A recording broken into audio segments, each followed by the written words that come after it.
Bismillahirrahmanirrahim. Assalamualaikum warahmatullahi wabarakatuh. Perkenalkan, nama saya Nur Syafitri dengan NIM F1D12171, jurusan Biologi kelas A, Fakultas Matematika dan Ilmu Pengetahuan Alam.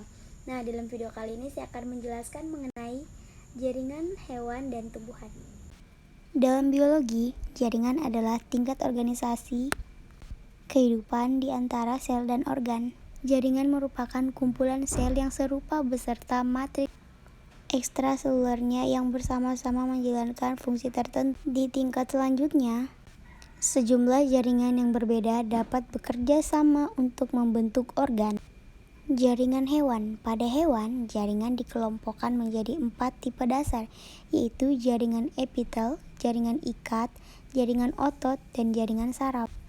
Meskipun semua hewan secara umum dianggap mengandung keempat jenis jaringan ini, manifestasinya dapat berbeda tergantung pada jenis organisme.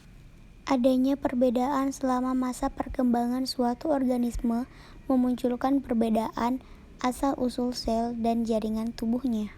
Nah, seperti yang saya sampaikan tadi, bahwasannya jaringan hewan dikelompokkan menjadi 4 tipe dasar. Nah, yang pertama adalah jaringan epitel.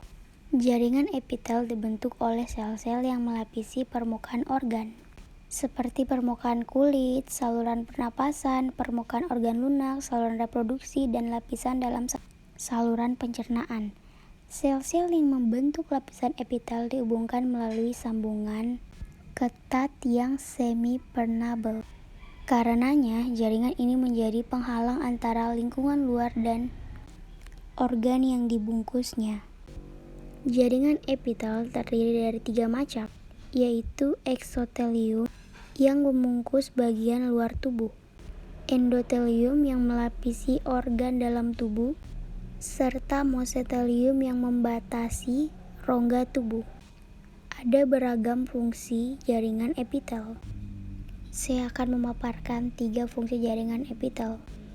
Yang pertama, secara prinsip, fungsi jaringan epitel adalah menutupi dan melapisi permukaan. Yang kedua, sel-sel permukaan tubuh membentuk lapisan luar kulit. Yang ketiga, di dalam tubuh, sel epitel membentuk lapisan mulut dan saluran pencernaan serta melindungi organ tersebut. Ada banyak jenis epitel dan penamaannya yang cukup bervariasi. Umumnya, skema klasifikasi menggabungkan deskripsi bentuk sel dengan kata yang menunjukkan jumlah lapisan. Sederhana, satu lapisan sel, atau bertingkat beberapa lapisan sel. Nah, yang kedua adalah jaringan ikat. Jaringan ikat merupakan jaringan fibrosa yang terdiri dari sel-sel yang dipisahkan oleh bahan tidak hidup yang disebut matriks ekstraseluler. Matriks ini bisa berbentuk cair atau kaku. Misalnya, darah bersifat cair karena matriks berupa plasma dan tulang bersifat kaku karena matriksnya demikian. Jaringan ikat berfungsi membentuk organ dan menahannya atau mengikatnya.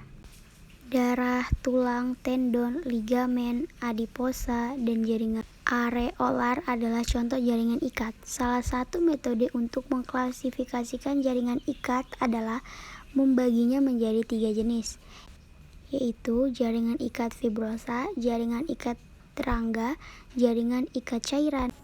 Nah, yang ketiga yaitu jaringan otot. Jaringan otot terbagi atas 3 kategori yang berbeda, yaitu otot polos yang dapat ditemukan di organ tubuh bagian dalam, otot lurik yang dapat ditemukan pada rongga tubuh, dan otot jantung yang dapat ditemukan di jantung.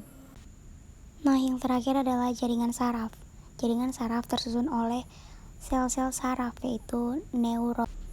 Jaringan saraf bertugas menerima rangsangan dari dalam tubuh maupun dari luar tubuh untuk disampaikan ke otak, dan selanjutnya membawa reaksi yang diperintahkan otak ke organ tubuh tertentu. Sel saraf terdiri atas badan sel dan serabut saraf.